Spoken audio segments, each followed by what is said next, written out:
नमस्कार. आज सकाळी मी व्यक्त केलेला विचार म्हणजे आपल्याला कळतं म्हणून आपण वाचन करतो की आपण वाचन करतो म्हणून आपल्याला जास्त कळतं, आणि यावर तुम्ही दिलेला उदंड प्रतिसाद याबद्दल मी तुमच्या सर्वांचे आभार मानतो.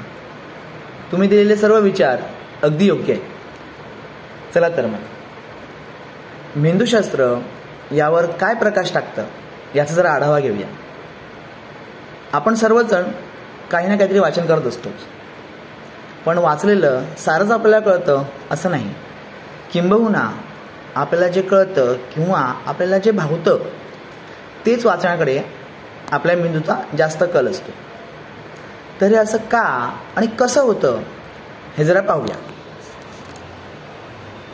आपल्या सुरुवातीच्या काळापासून म्हणजे मेंदू प्रगल्भ होण्याच्या काळापासून साधारणतः गर्भाशयातल्या गर्भधारणेच्या 7व्या महिन्यापासून ते वयाच्या 3ऱ्या वर्षापर्यंत आणि थोडं पुढे जाऊन पाहता तर वयाच्या अजून पुढे 3 वर्ष म्हणजे पूर्ण वयाच्या 6 वर्षापर्यंत मेंदू बनत असतो.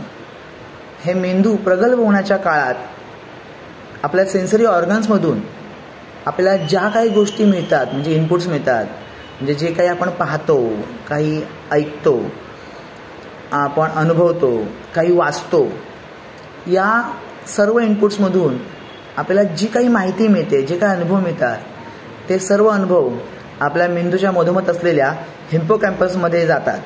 तिथून अमॅगडाला याच्याशी काही कनेक्शन्स होतात आणि मग त्यानंतर पुढे जाऊन आपल्या पॅरिएटल लोबमधील वेगवेगळ्या ठिकाणी त्यांच्या स्पेसिफिक जागांमध्ये ते सर्व अनुभव आपापल्या परीने स्थिर होतात. आणि त्यानंतर पुढे भविष्यात जेव्हा कधी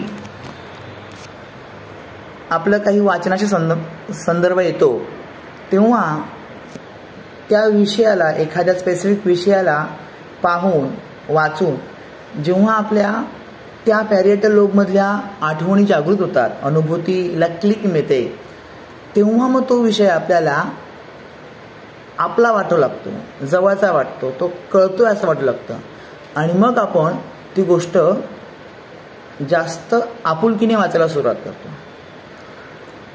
ते सगळं कळतंच असं नाही आहे, पण ते कळून घेण्याचा आपल्या भावनिक मेंदूचा जास्त कल निर्माण होतो आणि मग ती गोष्ट समजण्यास खूप सहज आणि सोपी जाते. तुर्तास एवढंच की आपल्याला ज्या गोष्टी आपल्या बालपणात म्हणजे वयवर्ष 6पर्यंत अनुभूती झालेली असतात त्या गोष्टी आपल्याला वाचाव्याशा वाटतात आणि त्या जास्तीत जास्त वाचल्या की मग आपल्याला ते जास्तीत जास्त कळत जातं. तर कशी वाटली तुम्हाला ही मेंदूची गंमत? आवडली असेल तर नक्की व्हिडिओ लाईक करा आणि आपल्या मित्रांना शेअर करा. थँक्यू.